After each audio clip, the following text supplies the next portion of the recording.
कुछ लोग ऐसे होते हैं जो गम में भी हमेशा मुस्कुराते रहते हैं।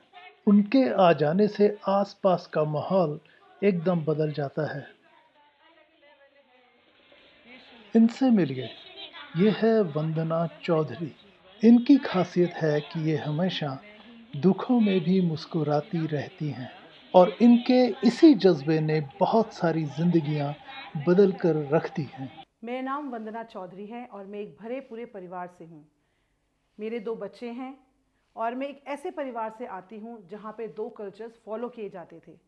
मेरे माता और पिता दोनों ही अलग अलग धर्मों को मानते थे और मेरा जो जीवन था वो दोनों धर्मों के बीच में फंसा हुआ था।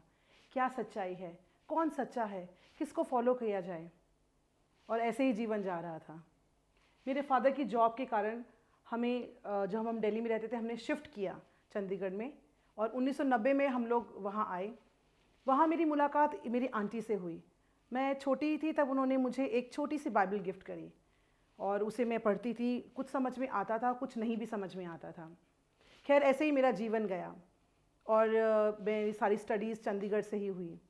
और जब मैं कॉलेज में आई तो एक दिन मुझे किसी व्यक्ति ने एक पेपर दिया, एक छोटी सी बुक दी और उस बुक को पढ़ने के लिए कहा। और वो बुक मैंने जब ली और जब मैंने पढ़ा, उसके अंदर एक सवाल लिखा हुआ था जिसके द्वारा मेरा पूरा जीवन जो है वो यू टर्न में बदल गया। वे सवाल था कि यदि आप आज रात मर जाते हो तो आपकी आत्मा कहाँ जाएगी।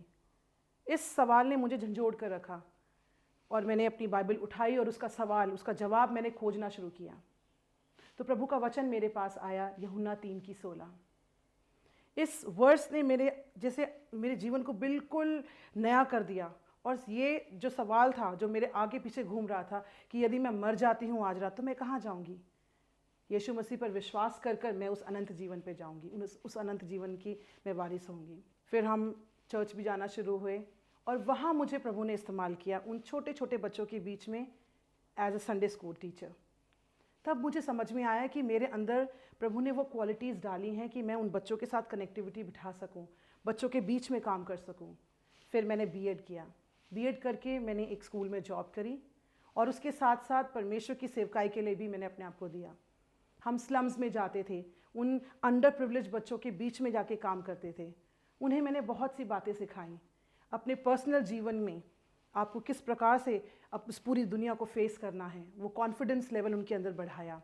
एक नैतिकता की बातें जो छोटे छोटे बच्चों के अंदर हम डेवलप कर सकते हैं, वो सब चीज़ें मैंने उनके साथ शेयर करी। परमेश्वर के वचन के साथ साथ उन्हें समझाया कि एक दूसरे के साथ प्रेम में क्षमा करके हम कैसे रह सकते हैं। इस पैंडमिक के टाइम में मुझे एक और अपॉर्चुनिटी मिली एक डबिंग आर्टिस्ट की, जहाँ पे प्रोड्यूसर को मेरी आवाज़ बहुत पसंद आई और मैंने वहाँ जाकर काम किया, उन्हें बहुत पसंद आया।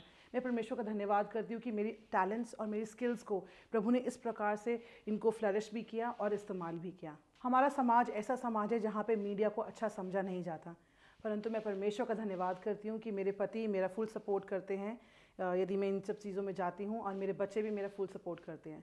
तो मैं परमेश्वर का धन्यवाद करती हूँ और चाहती हूँ कि परमेश्वर मेरी सारी स्किल्स को अपने लिए इस्तेमाल करें। मैं और मेरी सहेलियाँ मिलकर इन गरीब बच्चों के बीच में काम करते हैं और हमें बहुत शांति मिलती है और मैं बहुत खुश हूँ इन सब कामों से।